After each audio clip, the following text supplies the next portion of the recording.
Yeah, yeah, yeah. Let's go. Let's go.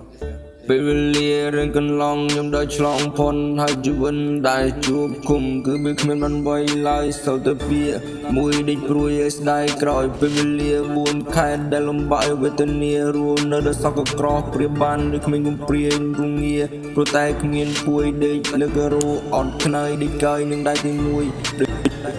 ដូចជាអាណានិគមជប់ឃុំមកគេប្រវាញ់មានមេមានកយនេះមានចិត្តស្ដេចក្រាញ់យើងអ្នកក្រចាំទៅទន់ខ្សោយខ្ញុំមិនដោយចូលស្ទឹងទៅតាមបត់អត់ហ៊ានរើបំប្រាកជីជួននៅគៀបសង្កត់ណាពួកមនុស្សថោកទៀបគៀបពេងទៅលុយកាក់ធ្វើបាបទៅអ្នកក្រដើម្បីទៅឡើងនៅបនសាក់យើងគ្មាននៅមួយកាក់យើងគ្មាននៅមួយសេនត្រូវគេ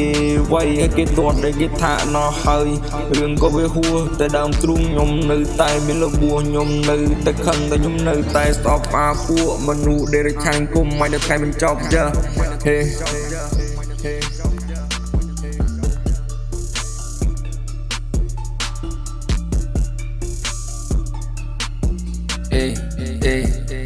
Let's go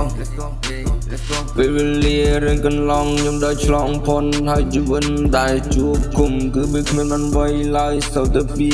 មួយដេកព្រួយឲ្យស្ដាយក្រោយពេលវេលា4ខែដែលលំបាកវេទនារស់នៅដល់សក់កក្រោះព្រាបានដូចគ្មានគំព្រាយរងាព្រោះតែគ្មានពួយដេកលើករោអត់ខ្នើយដេកកាយនឹងដៃទីមួយ